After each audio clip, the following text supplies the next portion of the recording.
Bueno chicos, continuando con lo que veníamos hablando de la segunda ley de la termodinámica, acá aparece el concepto de máquina térmica y la segunda ley. Acuérdense que en la parte anterior definimos lo que son, bueno, eh, los estados de equilibrio de un sistema termodinámico. Bueno, también presentamos el concepto de lo que es un proceso isotérmico, un proceso isobárico y un proceso isocórico. Ahora bien, una máquina térmica, ¿qué es? Es un dispositivo para convertir calor en trabajo útil. Bien, reitero, es un dispositivo para convertir calor en trabajo útil. Bien, dice acá, esto es, la energía fluye hacia un sistema en forma de calor y parte de esta energía sale del sistema en forma de trabajo efectuado sobre el entorno. Bien, bueno, todo esto ocurre en una serie de hipótesis. Acá habla de fuerzas de fricción. Dice que son nulas. Ujú. Un cilindro de gas ideal colocado sobre un depósito térmico a una temperatura T, puede servir como un ejemplo representativo de una máquina térmica. Bien. Dice acá, si quitamos una pequeña cantidad de peso del émbolo, el gas se dilata isotérmicamente. Isotérmicamente viene de una temperatura constante. Entra calor al gas a partir del depósito, dice, y se efectúa trabajo por el gas. O sea, dejamos que el propio gas se expanda. Como bien sabemos, el gas trata de ocupar la mayor parte del volumen posible. Bien, puesto que la temperatura es constante, la energía interna, E mayúscula sub I N T, bueno, interna, es constante también. Y entonces tenemos un aparato para convertir calor en trabajo. Un simple pistón. Dice que acá hay una cuestión que dice que no es muy útil, muy eficiente, dice porque no podría operar indefinidamente. Bien, una máquina más útil, dice, sería la que operase en un ciclo. Esto es, regresaría a su mismo punto inicial después de haber efectuado ese trabajo unitario. Bueno, acá dice, la figura 2 muestra un ejemplo de un proceso cíclico que podría constituir la base de la máquina térmica. Vamos a buscar la figura 2. A ver si la encontramos acá, creo que está más arriba. Esto es un proceso cíclico. Veas aquí que hay una representación en el diagrama presión-volumen. Estas líneas, que son pseudoparalelas, son líneas isotérmicas. Esto es, en cada punto de su línea la temperatura es constante.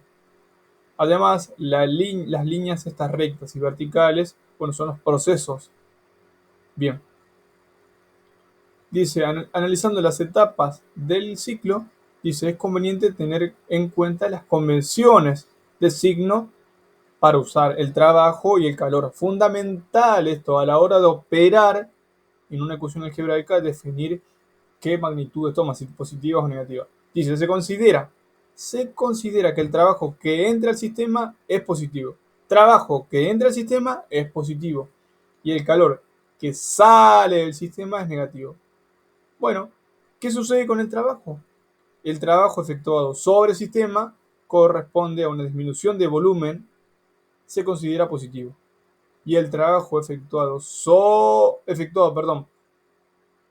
por un sistema es el negativo del trabajo efectuado sobre el sistema. Bueno, se dice que son opuestos, pero es fundamental entender esto. El trabajo efectuado sobre el sistema es positivo. El trabajo efectuado sobre el sistema es positivo. Bueno, bien, acá te dice, bueno, eh, si es en sentido horario, el ciclo, ¿ves? El trabajo efectuado por un ciclo es negativo si el ciclo se efectúa en sentido horario. Negativo en sentido horario. Véase aquí, entonces, si dijimos, si el sistema hace trabajo sobre el entorno, entonces el ciclo es antihorario y es positivo. Este es lo contrario. Bueno, acá empieza a describir las etapas.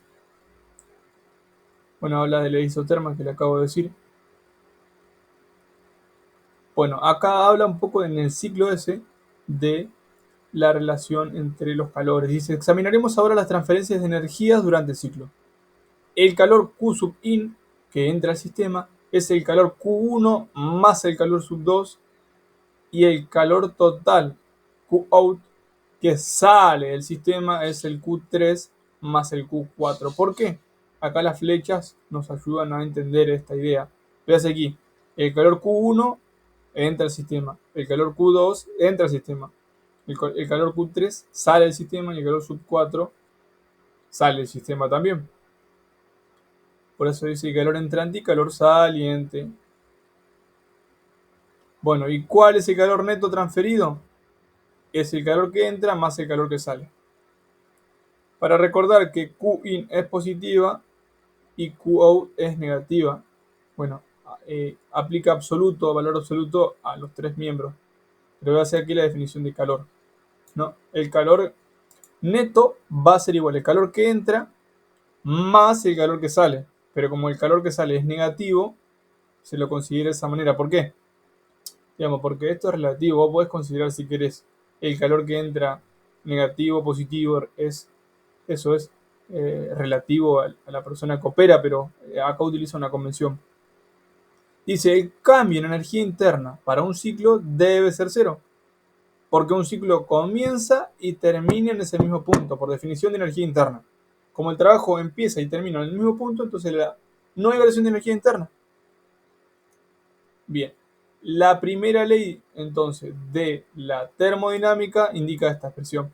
¿Por qué? Porque la variación de energía interna es igual al trabajo más el calor. Pero como dijimos, la variación de energía interna es igual a cero, el trabajo es igual a negativo del calor. Luego, bueno, usando la ecuación 1, llega a este resultado. Acá define el concepto de eficiencia. Fundamental entender el concepto de eficiencia de una máquina térmica para hacer comparaciones. Fíjate aquí. Dice, se define como la cantidad de trabajo efectuado sobre el entorno durante el ciclo dividido por la entrada de calor. Algebraicamente hablando es lo que hace acá. Bien, entonces, el concepto eficiente es el trabajo sobre el calor que entra.